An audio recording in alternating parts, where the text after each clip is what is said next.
A black family arrives at a luxury hotel expecting joy and celebration, only to face covert racism when they realize silverware has been removed from their dining table. The humiliation deepens when CCTV footage reveals not just prejudice but a shocking conspiracy tied to the hotel's management. If you believe in justice and dignity for all, subscribe now to stay informed about stories like this. Together we can expose truths and inspire change. Let's start. The dining hall hums with the clink of glasses and hushed conversations. Maya leans forward, her brow furrowed as she scans the table in front. Her fork is missing. She glances. The other tables. Every single one has silverware neatly arranged. "Excuse me," Maya says to the server passing by, her voice polite but firm. The young man stops mid-step, his tray tilted slightly in one hand. He looks down at the empty space where utensils should be. "Oh, I'm sorry about that," he mutters, avoiding eye contact. "I'll get it for you right away." But there's something off in his tone, a dismissive edge that makes her stomach tighten. "It's not just ours," Maya presses, gesturing subtly toward their table. "Every other table has theirs. Why would ours be forgotten?" The server shifts uncomfortably, glancing over his shoulder as if checking for someone watching him. "Mistakes happen," he says quickly, forcing a smile that doesn't reach his eyes. "Let me fix this." Maya sits back, frustration simmering beneath her calm exterior. Across the table, Evelyn places her napkin on her lap, her fingers trembling ever so slightly. James clears his throat, breaking the silence. "It's fine, Maya," he says quietly, though his jaw tightens. "It's probably nothing." "Nothing?" Maya repeats, disbelief creeping into her voice. She keeps her tone low but sharp. "Dad, we're here celebrating 30 years of marriage, not sitting through another reminder that people think they can erase us whenever it suits them." Evelyn reaches across the table, brushing James's hand lightly with hers.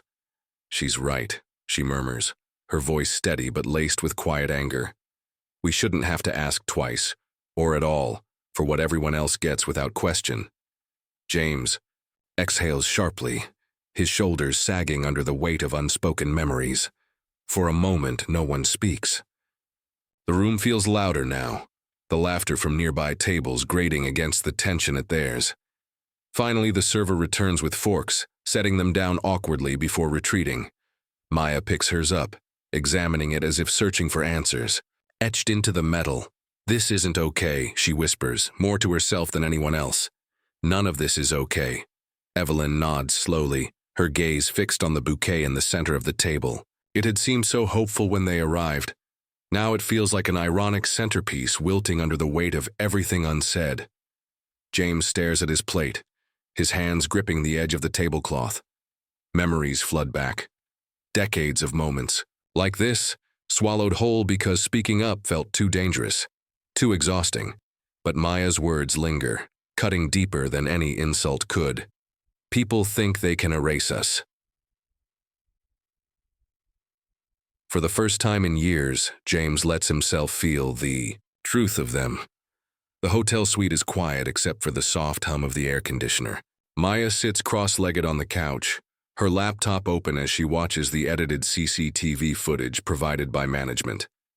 James stands near the window, arms crossed, while Evelyn perches on the edge of a chair, gripping its armrest tightly.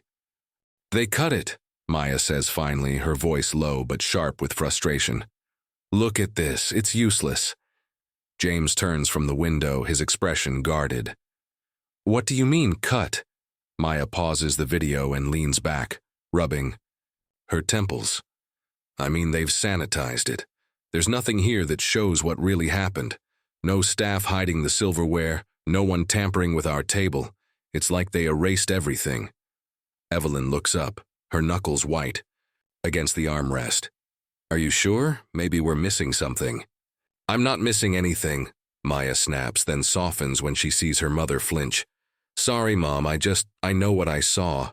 And this," she gestures at the screen, "this isn't proof. It's a cover-up." James exhales slowly, walking over to glance at the laptop. The footage plays silently, showing mundane movements of guests and staff. Nothing incriminating. He shakes his head. Even if it's edited, we don't have any way to prove it. We'd look foolish accusing them without evidence. Maya slams the laptop shut, startling both of them. So that's it? We just let them get away with it? No. Evelyn interjects firmly, surprising even herself. Her voice trembles slightly but carries weight. We can't give up yet. Not after everything. James runs a hand down his face, exhaustion etched into every line. Evelyn, be realistic. Pushing further means risking more than just embarrassment. People will turn on us. And doing nothing means letting them win again. Maya counters, her eyes blazing. Dad, how many times have you walked away because it felt safer? Does it ever stop hurting? The room falls silent. Outside, rain begins to patter against the window, the sound filling the heavy pause. Evelyn stares at her hands folded tightly in her lap. Finally, she speaks, her voice barely above a whisper. She's right, James. Walking away doesn't make it hurt less. It just buries it deeper. James looks between his wife and daughter, torn. For a moment, he says nothing, the weight of years pressing down on him. Then quietly, almost reluctantly, fine, but we need to be careful. If we push too hard, he trails off, unable to finish the thought. Maya nods, determination hardening her features. Careful won't change anything. We need answers, and I think I know where to start looking. Evelyn meets her gaze, a flicker of resolve steadying her trembling hands. Then let's find them. Together. The living room is dimly lit, the glow of a laptop screen casting harsh shadows on tired faces. James sits slumped in an armchair, staring at the floor as if searching for answers etched into the rug. Evelyn perches on the edge of the couch beside him, her hands clasped tightly together. Maya paces back and forth, scrolling through endless notifications on her phone. They won't stop. Maya mutters under her breath, her voice trembling with frustration. Every time I open this thing, it's another insult, another threat. James doesn't look up. His shoulders sag like they're carrying the weight of the world. Maybe we should have stayed quiet, he says quietly, almost to himself. This was never supposed to be our fight. Evelyn turns sharply toward him, her voice firm but tinged with sadness. Quiet, and let them win again. Is that what you want, James? He flinches at her tone but doesn't respond right away. Instead, he rubs his temples, trying to push away the headache building behind his eyes. I'm just saying, maybe it wasn't worth all this hate. Maybe dignity has its limits. Maya stops pacing and stares at him, incredulous. Worth it? Dad, we didn't ask for this. They started it by treating us like we didn't belong here, and now they're punishing us for speaking up. Evelyn reaches out, placing a hand gently on James's knee. She's right, James. This isn't about us anymore. It's about every family who'll walk into places like that hotel after we're gone. What kind of example are we setting if we give up now? James exhales sharply, his jaw tightening. For a moment, no one speaks. The hum of the laptop fills the silence until Maya breaks it. They think they can scare us into shutting up, she says, her voice breaking slightly. But they don't know who we are or what we're willing to endure. Evelyn nods slowly, her gaze fixed on the pile of hate mail scattered across the coffee table. Then let them try, she whispers, more to herself than anyone else. Let them see exactly what happens when you mess with a family like ours. James looks between his wife and daughter, their resolve unwavering despite the storm raging outside and inside. He swallows hard, guilt and pride warring within him. Finally, he speaks, his voice barely audible. Okay, he says. But if we do this, we finish it, no matter what comes next. Maya exhales, relief washing over her face. Evelyn squeezes his hand lightly, gratitude shining in her eyes. Outside, the wind howls against the windows. But inside, something shifts, a fragile spark of hope flickering in the darkness. The television hums softly in the corner of the Thompsons' living room, the news anchor's voice cutting through. The quiet. James sits stiffly on the couch, his hands clasped tightly together as he watches the screen. Evelyn stands nearby, arms crossed, her eyes fixed on the breaking story unfolding before them. Breaking news tonight, the anchor says, her tone clipped and professional. Hotel chain terminates senior executives following allegations of systemic discrimination. Sweeping reforms announced to ensure accountability. James lets out a breath he didn't realize he'd been holding. His shoulders slump slightly, but there's no relief in his expression, only weariness.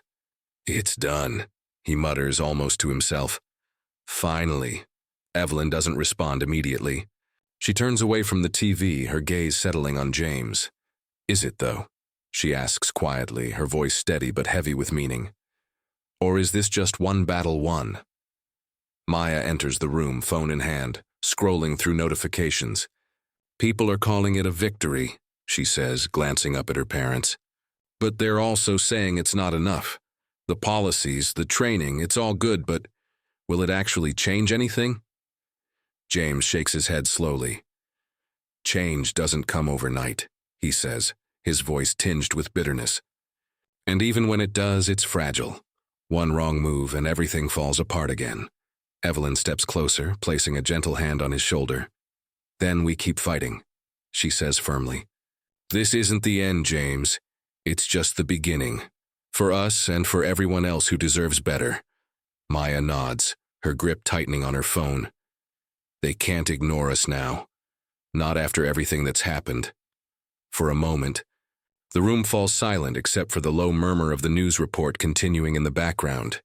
James stares at the floor, his jaw working silently as if wrestling with unspoken thoughts. Finally, he looks up, meeting Evelyn's gaze. "You're right," he says, his voice barely above a whisper. "We've come too far to stop now."